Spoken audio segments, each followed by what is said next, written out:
Paz do Senhor, amada igreja.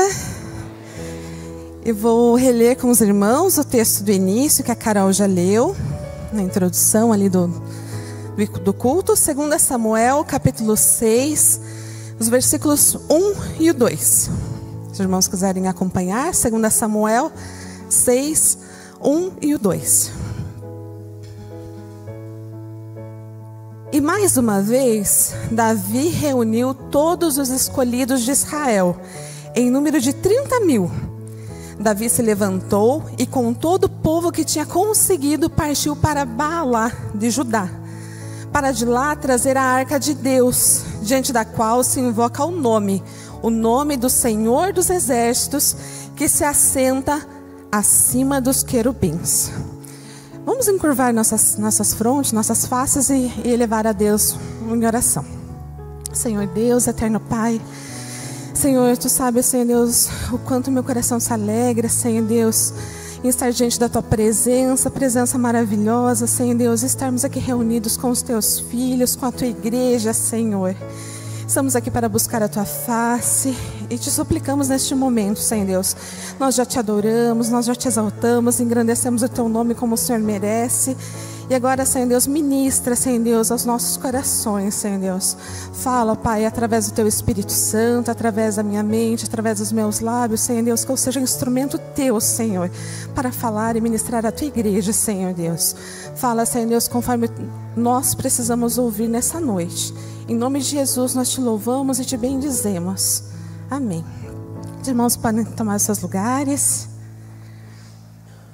Primeiramente, é motivo de muita alegria, de muito temor também, de muita ansiedade, de muito nervoso estar aqui nessa posição, né? Os irmãos que já passaram por aqui em algum momento sabem o quanto a gente fica ansioso, o quanto a gente fica preocupado em se preparar e trazer a palavra do Senhor. Mas Deus é um Deus tão maravilhoso que Ele fala, né, aos nossos corações.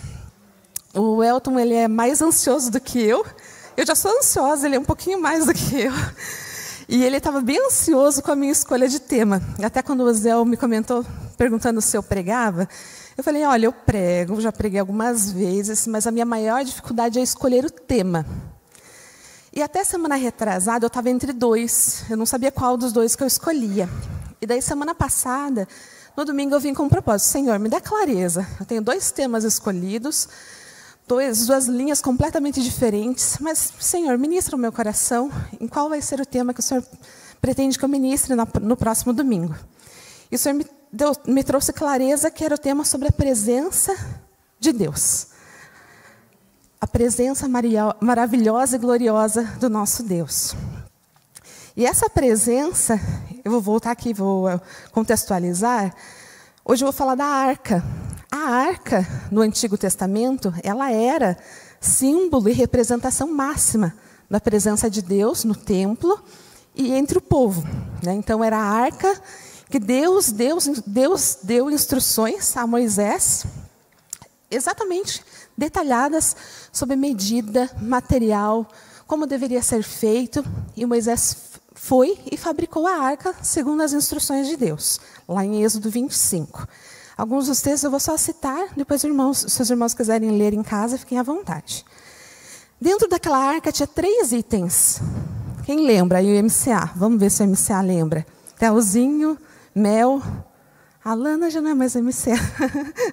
Era o meu MCA lá, né? Que tinha, irmãos, dentro dessa arca? As tábuas. Isso, os animais, mas é outra arca. As tábuas. Acertou, mas é quase. A vara de Arão, muito bem. O que mais? Faltou um. Maná. Esses 3 itens, Deus pediu para que fossem armazenados dentro da arca. Tá? Então, esses 4, né? Porque eram 2 tábuas, estavam armazenados dentro da arca. E Deus, no seu cuidado, na sua cautela, na sua orientação ao povo, deu a forma também como deveria ser transportada essa arca. Então, tinha uma forma correta de se transportar. Já na sua fabricação, foram colocadas argolas nas suas laterais, 4 argolas. No meio dessas argolas, passavam uma vara e os levitas, ou seja, aqueles que eram da tribo de Levi, eram nominados responsáveis pelo transporte da arca, né? Porque era um povo nômade no deserto. Então, eles se movimentavam muito e carregavam a arca segundo as instruções de Deus. Isso está em Deuteronômios 10. E a arca também ela era usada muitas vezes em guerra. Então, até na conquista de Canaã, por muitas vezes ela foi usada em guerra. Por quê? Uma forma do povo e o exército de Deus, dos israelitas, saberem que tinham a ajuda de Deus na guerra, era levar a presença de Deus junto, que era representado pela arca. Então, por muitas vezes, a arca foi levada em campo de batalha, em campo de guerra. Porém, voltando aqui a alguns capítulos da nossa leitura inicial, acontece uma tragédia. A arca do Senhor, ela é perdida. Ela é levada pelo povo inimigo, ainda pior. Então, vamos voltar a alguns capítulos, em 1 Samuel 4. Capítulo 4, 1 Samuel capítulo 4. Nessa história aqui, conta que estava tendo uma batalha. Já haviam morrido 4.000 homens israelitas, uma batalha contra os filisteus. E daí alguém tem ideia. Vamos buscar a arca do Senhor. Quem sabe com a arca tenhamos vitória. E eles mandam buscar a arca. Só que dessa vez, não era só uma questão de ter a presença. O povo estava perdido nas idolatrias. Tinha outras questões além disso. O que acontece? Eles buscam a arca. Aparentemente, até colocam medo nos filisteus, porque a hora que a arca chega ao arraial, houve-se um grito tão forte que se treme a terra, treme ali os filisteus de temor, porque eles sabiam que a arca do Senhor tinha chegado até o arraial inimigo, mas não foi o suficiente naquele momento. E durante esse segundo momento, morrem mais 30.000 homens israelitas. Dentre esses homens que morreram, morrem Hofni e Finéias, filhos de Eli. Lembram lá de Eli, da história de Samuel? Esses filhos morrem em batalha. Quando o mensageiro chega para contar para Eli da morte dos seus filhos, ele chega no mesmo dia, foi provavelmente correndo lá do campo de batalha para contar para Eli: olha, seus filhos morreram, mas não é só. Não foi só isso de ruim que aconteceu. A arca do Senhor também foi roubada, foi levada pelos filisteus.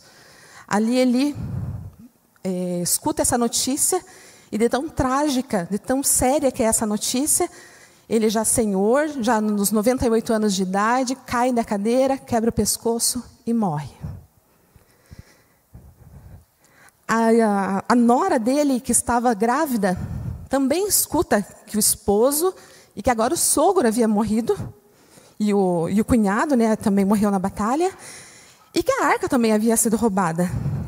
E essa esposa de Finéias, começa a dar à luz a um filho, e por fim ela também acaba por morrer, mas ela fala em suas últimas palavras: foi-se a glória de Israel.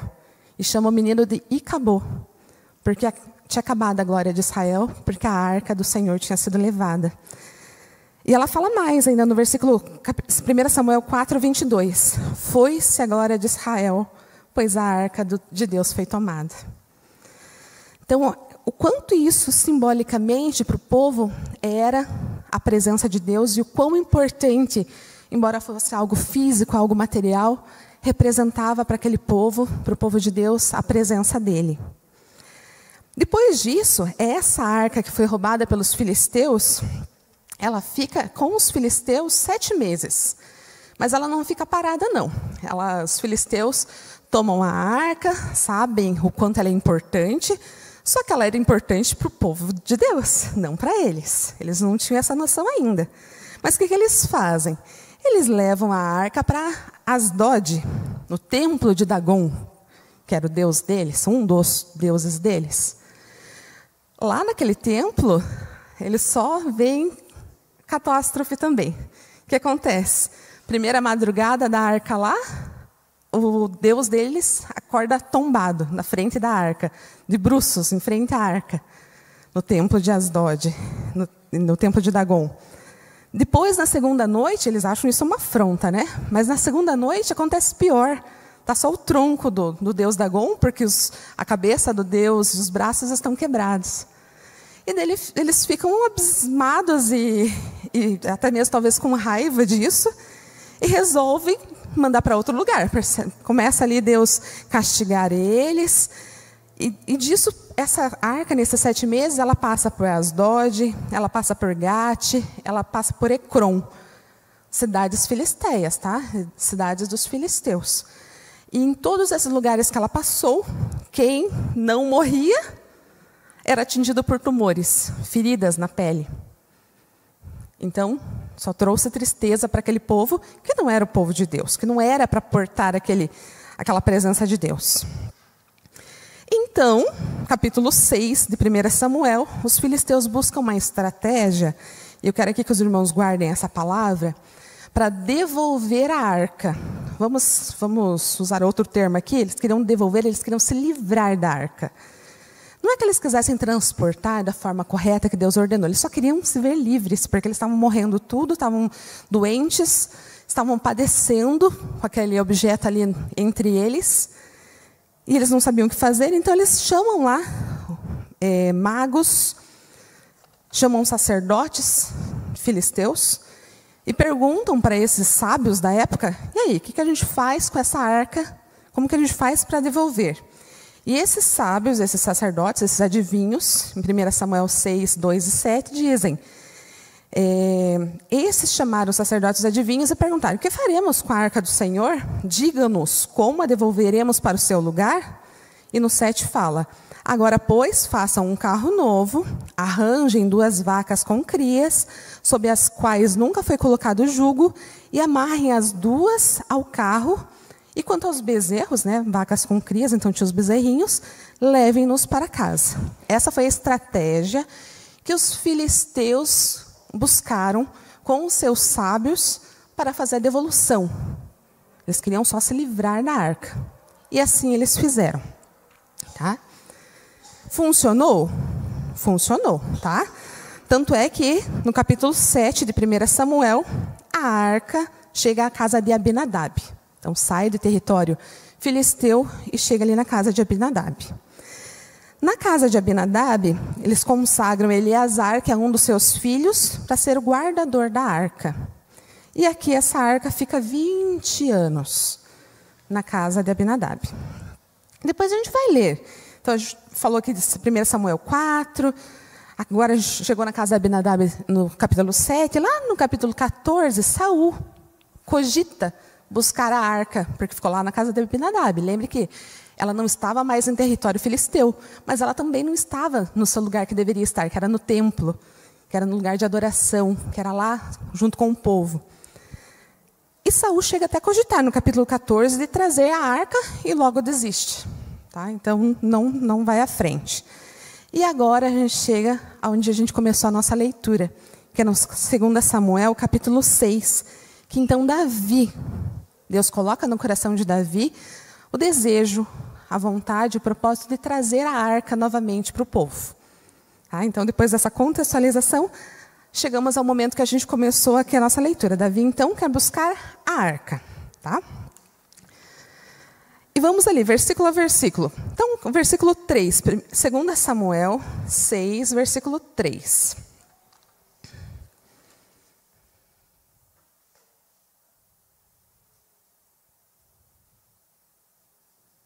Diz assim, puseram a arca de Deus numa carroça nova, e eu vou parar aqui. Olha que interessante. Davi vai buscar a arca. Mas e qual que é a estratégia que ele faz para buscar a arca? Não é a estratégia filisteia? Não foi lá o que os magos, os sacerdotes dos filisteus sugeriram de transportar a arca? Não era a estratégia correta, não era a estratégia que Deus deu para Moisés transportar a arca. E aqui a gente já começa a fazer uma reflexão. As estratégias feitas pelo mundo podem parecer boas, adequadas e até funcionar para eles. Mas é o que Deus nos ordena? é o que serve para nós como povo de Deus? Lá para os filisteus funcionou, eles se livraram da arca. A arca foi lá para a casa de Abinadab. Mas era o que cabia para Davi fazer? Houve zelo. Eles pegaram uma carroça nova. Eles pegaram 2 bezerros ali, 2 vacas que tinham dado cria. Teve um trabalho, teve uma dedicação. Só que não foi da forma correta, para a finalidade correta, como Deus ordenava. Então não foi o suficiente, não bastou. E até na devolução lá, a gente pode falar até de inteligência, né? Foi inteligente, foi uma estratégia que funcionou para os filisteus, mas não funcionava para o povo de Deus. Continuando aí o capítulo 6, versículo 3. E levaram da casa de Abinadab, que ficava numa colina. Uzá e Aiô, filhos de Abinadab, conduziram aquela carroça. Então a gente vê aqui 2 rapazes, também filhos de Abinadab, conduzindo a carroça nova que eles construíram. Versículo 4. Levaram a carroça com a arca de Deus da casa de Abinadab, que ficava na colina, e Aiô ia diante da arca. Até aí, ok, né? Estava lá há 20 anos, os filhos aqui de Abinadab, e a gente já vai falar um pouquinho mais sobre eles. Versículo 5. Davi e toda a casa de Israel se alegravam diante do Senhor, com todo tipo de instrumentos de madeira, de faia, com harpas, liras, tamborins, pandeiros e símbolos. Olha que interessante, uma pausa aqui também para a gente refletir. A gente lembra dos feitos de Davi como sendo aquele que encarou urso, leão, mas poucas vezes a gente se lembra de Davi como sendo o resgatador da arca, como sendo aquele que trouxe a arca novamente a Israel. Então, por vezes a gente não lembra, urso, leão, gigante, mas dele trazer a arca a gente não se lembra. E talvez esse episódio que a gente está estudando hoje seja o episódio de maior conquista que ele fez, que foi trazer a arca novamente a Israel. E o quanto ele se alegra, e quanto ele fica feliz, nos leva também a refletir que toda conquista, e aqui nessa altura de 2 Samuel 6, ele já tinha vencido muitas guerras, ele aqui já era rei, então Saul já tinha morrido, ele já era rei. Então vale também a gente refletir que ele já tinha feito muitas conquistas, mas muitas conquistas sem a presença de Deus em nossas vidas são aparentes vitórias. E o tudo só é tudo com Deus. Por isso que, embora parecesse que não faltava nada, ele já tinha ganhado muitas guerras, tinha conquistado, feito muitas conquistas, mas ele ainda tinha o desejo, a intenção no coração dele de trazer a arca novamente. Porque ele valorizava essa presença de Deus. Então, vamos conquistar. Até sábado passado, retrasado, o pastor falou, né, dos jovens, não somente jovens, não somente. Vamos estudar, vamos correr atrás, conquistar, lutar, mas jamais sem deixar em segundo plano a vontade e a presença de Deus. Esses são os essenciais, né? Voltando lá para o texto, versículo 6. Então, 2 Samuel 6, 6. Quando chegaram à eira de Nacon, Uzá estendeu a mão para segurar a arca de Deus, porque os bois tropeçaram. Então a ira do Senhor se acendeu contra Uzá, e Deus o feriu ali por esta irreverência. Davi ficou irado, porque o Senhor havia irrompido contra Uzá, e chamou aquele lugar de Pérez Uzá, até o dia de hoje. Olha que interessante. Parecia ser uma atitude bem intencionada. Uzá, os bois tropeçam. Uzá, para que a arca não caísse no chão, talvez até por instinto, e por cuidado ali, zelo talvez, pela arca, estende a mão para segurá-la, mas não deveria tocar na arca. Era das ordens de Deus. E isso foi considerado por Deus um ato de reverência. Esse suposto cuidado, esse suposto zelo. E olha que interessante, se a gente for refletir, essa arca tinha ficado na casa deles por 20 anos. Talvez eles fossem pequenos fala lá de Eleazar, consagrado, mas Aiô e... me fugiu o segundo nome. Aiô e Uzá, talvez eles fossem crianças quando a arca também chegou na casa deles. Então, eles conviveram com a arca. A arca era parte da casa deles. Talvez tomasse um cômodo, então eles faziam as refeições próximo à arca. Eles acordavam próximo à arca, eles dormiam próximo à arca. As casas naquelas épocas não tinham tantas divisões. E ainda assim, esse jovem toma a atitude errada, que era encostar na arca. Então, que não podemos deixar que a familiaridade ou a frequência, porque a gente vem com frequência, por exemplo, a casa do Senhor, torne comum aquilo que tem valor, aquilo que é importante. Que não se torne rotina, um simples hábito. A presença de Deus é valiosa, a presença de Deus é um grande privilégio. E nós, como brasileiros, por vezes, a gente até perde essa noção, porque a gente tem liberdade de culto. Mas existem países que não têm, que os nossos irmãos têm que se reunir lá, escondidos. E eles se reúnem. Eles encaram os medos, os perigos e se reúnem. E a gente, por vezes, tendo a liberdade de culto, não valoriza o quão importante é cultuar e estarmos juntos adorando ao Senhor. Outro ponto aqui importante é que eram os levitas que deveriam carregar a arca. Então, por que Uzá e... Nossa, gente, minha memória... Uzá e Aiô... Nossa, está escrito aqui, mas sabe quando você não enxerga os olhinhos? E por que então eles estavam carregando? Eis a grande pergunta. Por que sobrou para eles? Será que alguém, nessa época, não tinha se isentado do seu chamado, da sua responsabilidade? Será que alguém lá, e por vezes a gente já traz para a nossa realidade, né? Ah, não, estou cansada. Às vezes o pessoal que tem que fazer, vamos considerar que os levitas, né, que eram quem devia fazer, estava cansado. Ah, é muito ensaio, é muito puxado. Ah, deixa lá, ele quer fazer mesmo, deixa ele fazer.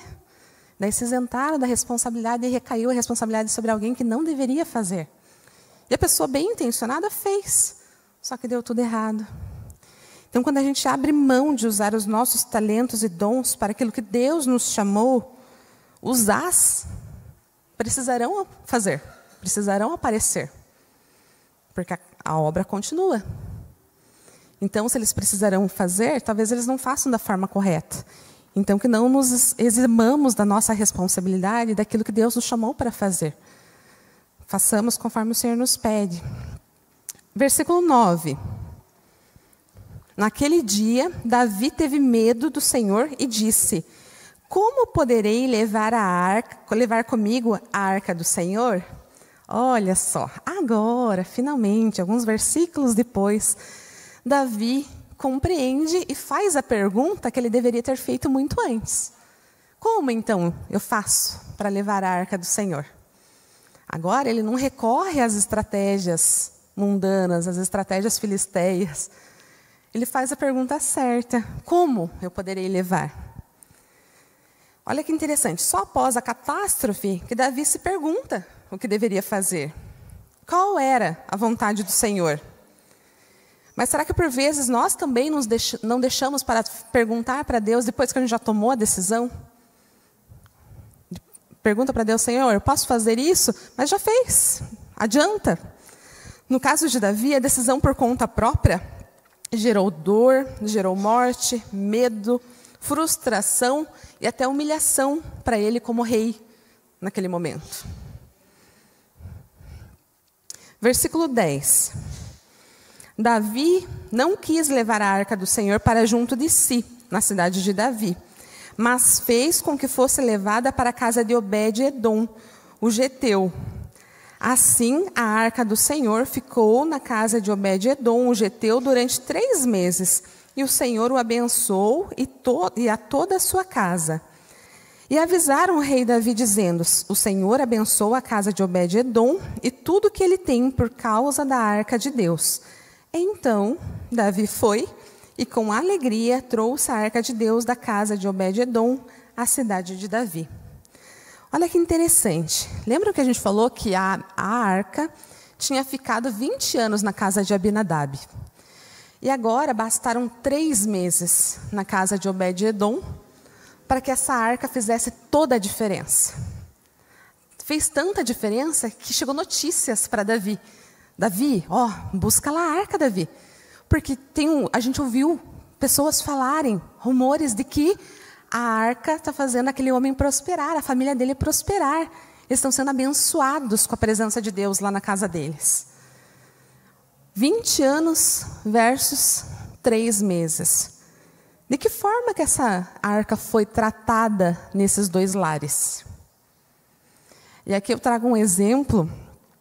Quem aqui já comprou uma esteira ou algum aparelho em casa?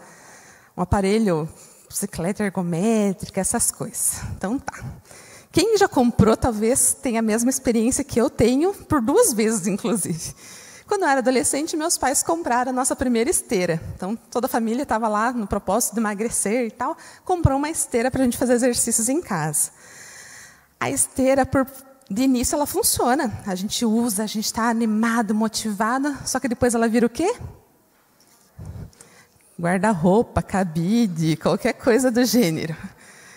E eu, insistente, fiz a mesma coisa agora depois de adulta. Eu estou na minha própria casa, o que a gente comprou de volta? Uma esteira. Compramos de volta, que inclusive está lá para vender, inclusive de novo. Porque virou novamente cabide de coisas. E aqui eu trago essa mesma analogia. Será que lá na casa de Abinadab, essa arca não virou? Não podia ser encostada, então encostadas não, mas algo semelhante. Não virou só um cabide de coisas? Não virou lá só uma coisa guardada num cômodo, fechado, esquecido? Porque tem muita diferença entre uma casa e outra. Entre 20 anos e 3 meses. Então, a arca não foi devidamente valorizada nos 2. Foi diferente a tratativa dessa arca nesses 2 locais. Se honrarmos a Deus com tudo que temos, com tudo que somos, o extraordinário de Deus pode acontecer. E foi isso que Obed-edom vivenciou, essa família aqui vivenciaram pela misericórdia de Deus. Continuando aqui no 13.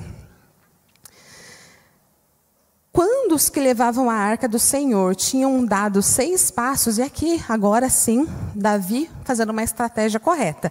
Aqui não fala tanto dos levitas carregando, mas eu imagino que sim, estão nas entrelinhas, porque eles estavam fazendo louvores e holocaustos. Então, possivelmente sim, estavam os levitas carregando. Então, quando os que levavam a arca do Senhor tinham dado 6 passos, Davi parava, sacrificava um boi e um animal gordo. Davi dançava com todas as suas forças diante do Senhor. Ele estava cingido de uma estola sacerdotal de linho. Assim Davi, com todo Israel, levou a arca do Senhor com júbilo e ao som de trombetas. E aqui, finalmente, a arca chega ao seu destino, lá que Davi se propôs, chegou a Israel. Chegou à cidade de Davi, a arca. E aqui a gente para as últimas reflexões dessa noite. Perder é muito fácil. Perder é simples. O difícil mesmo é recuperar. Recuperar as coisas perdidas. Perder a comunhão com Deus também é algo relativamente simples. Basta um sim ou um não para algo errado. Basta um clique num site inadequado. Basta a gente dar abertura no nosso lar a séries, filmes e outras coisas que nos tragam, que nos distanciem de Deus.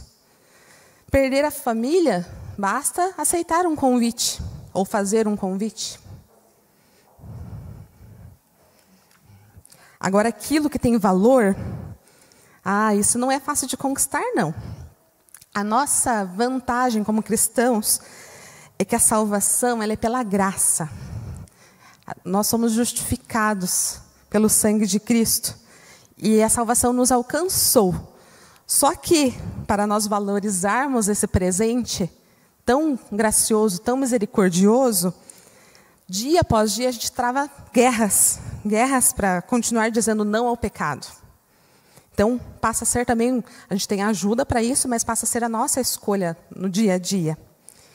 Então, a gente não pode dar de mãos beijadas ao inimigo das nossas vidas aquilo que custou tão caro para Jesus conquistar por nós, no nosso lugar, que custou sangue e o sangue precioso de Jesus.